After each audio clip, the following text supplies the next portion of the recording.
TR மதுரைக்காரங்க குழம்பு பொடியோட குழம்பு மிளகாய் தூள். இது வந்து நம்ம இப்போ உருண்டை குழம்பு செய்கிறதுக்காக விஆர் மதுரைக்காரங்க குழம்பு பொடியில் தயாரித்த குழம்பு மிளகாய் தூள் யூஸ் பண்ண போகிறோம்.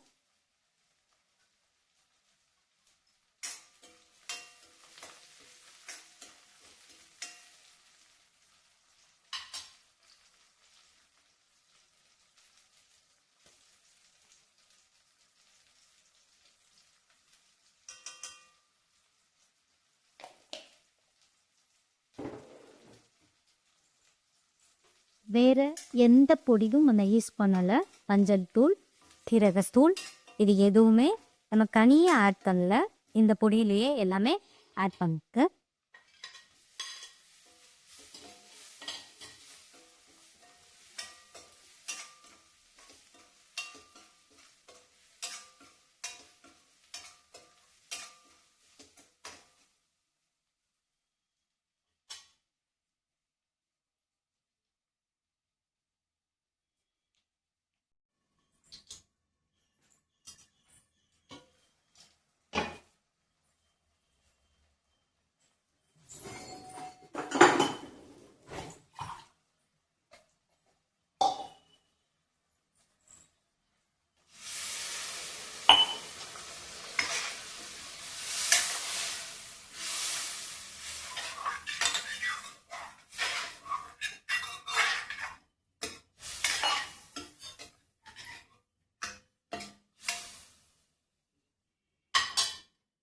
புளி தண்ணி ஆட் பண்ண போகிறேன்.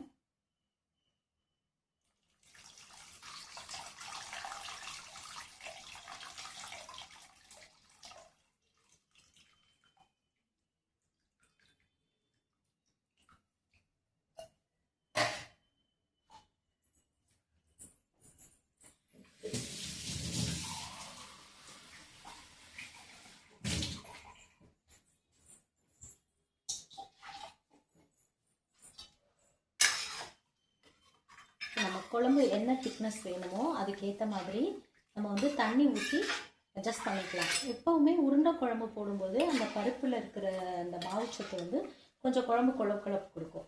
அதனால நம்ம இன்னும் கொஞ்சம் தண்ணியாகவே குழம்பு சேர்த்து வச்சுக்கலாம்.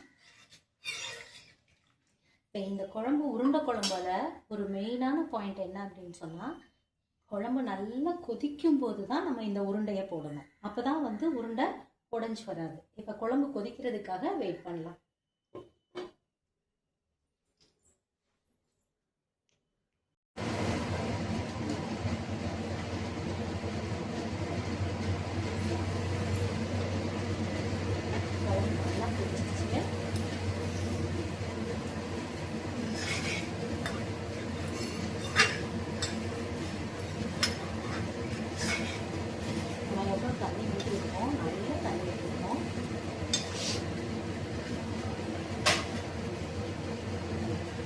உருண்டைகளை மொத்தமாக சேர்த்துக்கூடாது.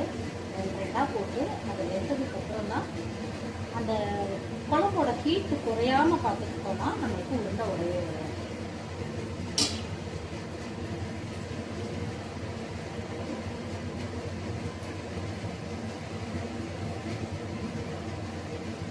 கொஞ்சம் இந்த டைம் கொடுத்துட்டு நமக்கு அடுத்து 2 உருண்டைகள் சேர்த்தோம் அப்படின்னு சொன்னால் இந்த உருண்டைகள் கொஞ்சம் வெந்துடும். ஸோ வந்து நமக்கு உடையாமல்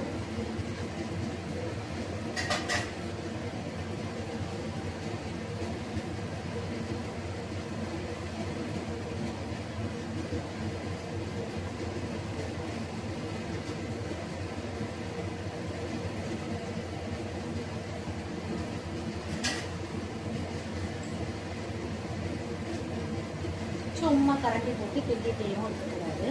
இப்படியே இருந்தாலும்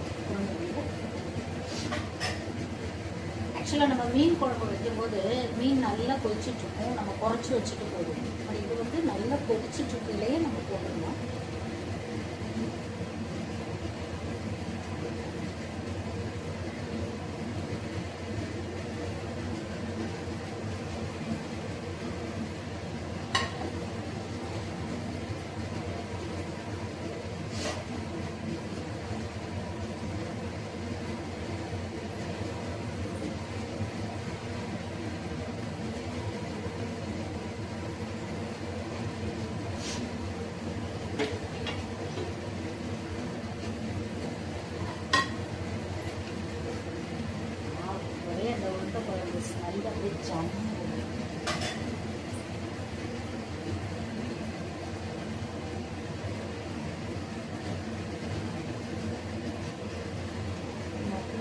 எல்லா உருண்டைகளையும் நான் இதில் சேர்க்கிறேன்.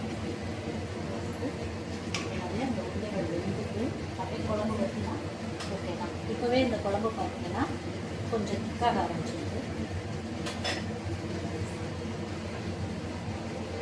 நல்லா கொதித்து இந்த உருண்டைகள் வேகட்டும்.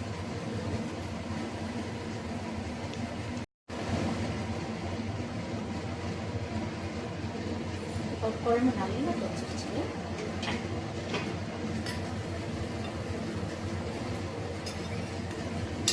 ஒரு உருண்டை கூட நமக்கு கிடையல.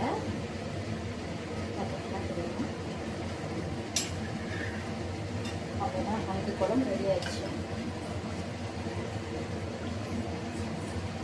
வச்சு 2 செகண்ட்ஸ் கொத்தமல்லி தழை போட்டு வதக்கி போட்டு